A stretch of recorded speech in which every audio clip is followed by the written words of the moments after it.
Sir आखिरकार क्या वजह है? I have a proof mid day में हालांकि स्टेटमेंट आया, क्या ऐसी क्या बात है exactly? देखिए,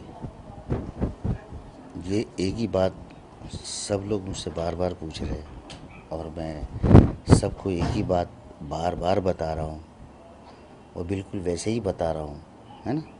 और ये बात मैं 2 साल पहले भी बता चुका हूँ, मैं ये भी आपको बता रहा हूँ।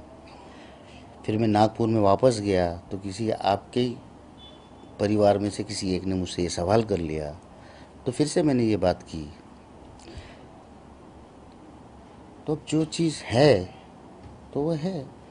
ये तो मुझे नहीं, उल्टा ए आर रहमान को सामने आके बोलना चाहिए कि इस्माइल दरबार गलत बोल रहा है। अगर उसमें हिम्मत है तो ये प्रूफ कर दे वो। अगर उसमें हिम्मत है कि ये मेरा ओरिजिनल अपना गाना है, तो ये मैं उसका ग़ुलाम बन जाऊंगा ज़िंदगी भर। मैं उसकी ग़ुलामी करूंगा, इतना मैं आपको बोल देता हूँ। डायरेक्ट भी करने वाले एक फिल्म, तो कहीं ना कहीं ये पब्लिसिटी स्टंट या हालांकि आपको लिमलाइट मीडिया में लाने या ऑडियंस के बीच में ऐसी। नहीं नहीं, ऐसी बात नहीं है, आप गलत सोच रही है। ऐसा बिल्कुल नहीं है। अगर इस तरह की पब्लिसिटी मुझे करनी होती तो मैं आज 8 साल घर नहीं बैठता था। बहुत सिंपल सी बात है। पब्लिसिटी करने वाले लोग घर कभी नहीं बैठते। जिनका पीआर स्ट्रांग होता है ना, उनके लिए एक हिट काफ़ी होता है। तो मैंने एक नहीं 2 हिट दिए हुए, समझिए आप। मुझे इन चीज़ों की ज़रूरत नहीं है और ना ही मैं इन चीज़ों का मोहताज हूँ। अगर मैं किसी का मोहताज हूँ तो वो सिर्फ़ और सिर्फ ऊपर वाले का। आज भी मैं अपने म्यूज़िक पे 2 साल से काम कर रहा हूँ। मैंने आपको बुला के बोला कि मैं 2 साल से काम कर रहा हूँ, तो पहले दिन से आपके पीछे पड़ा हूँ। कभी बुलाया आपको? नहीं बुलाया ना, क्यों बुलाऊंगा? अगर मेरा अच्छा काम होगा तो कल उठ के आप खुद ही फ़ोन करोगे कि सर क्या गाना बनाया आपने और क्या फ़िल्म बनाई, है ना। लोग 10-10 करोड़ 12-12 करोड़ का एडवर्टाइजिंग पीआर करने के बाद भी सुपर फ्लॉप हो जाती पिक्चर। क्यों? कि हम पब्लिक को बेवकूफ़ नहीं बना सकते। ये बात मेरे माइंड में बहुत क्लियर है। आप जो काम करते हो वो पब्लिक के सामने आना है और जिस तरह आपने किया है उसी तरह सामने आना है। आप सर पे चढ़ चढ़ के भी बोलोगे ना कि हमने इसमें ये किया है, हमने इसमें वो किया है, हमने ये कैमरा इधर से लिया है, पब्लिक को कुछ नहीं, पब्लिक को सब समझ में आता है। वो 2 घंटे में या 1.5 घंटे में आजकल तो बाहर आके बोल देती कि बहुत पकाया है यार। समझे आप?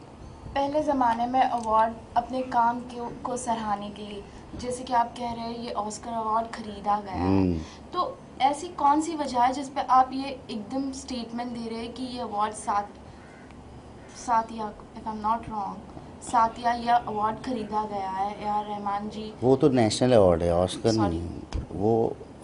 साथिया और जो वो देवदास की जो बात है वो नेशनल अवार्ड की बात है। तो वो भी बहुत क्लियर कट बात है कि जो नेशनल अवार्ड जो दिया जाता है ना, तो सबसे पहले तो डबिंग फिल्म को नेशनल अवार्ड नहीं दिया जाता है, नंबर 1। और साथिया डबिंग फिल्म थी, नंबर 2।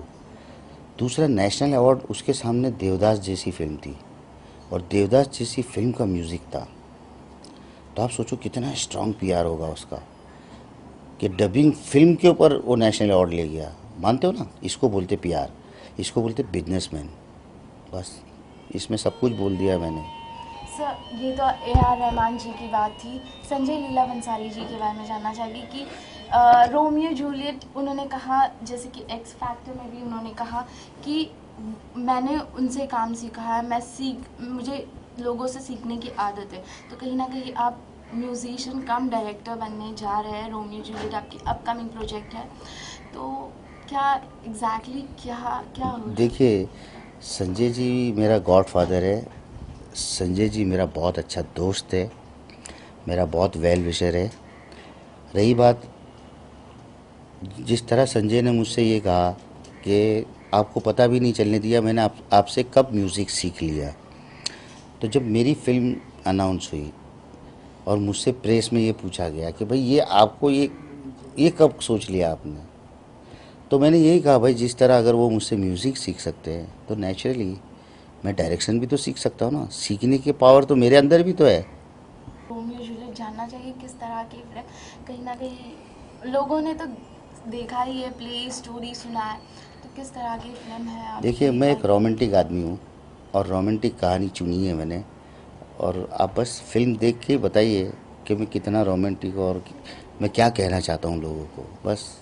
कहीं ना कहीं ऐसा तो नहीं है ना कि ए आर रहमान जी के बारे में गलत नेगेटिव थिंकिंग अरे मैं तो चाहता हूँ स्प्रेड मालिक करना। मालिक करे उसको और इज्जत मिले, मालिक करे उसको और काम मिले, और उसको ऐसे बहुत ढेर सारे ऑस्कर खरीदे हो, मैं तो चाहता हूँ।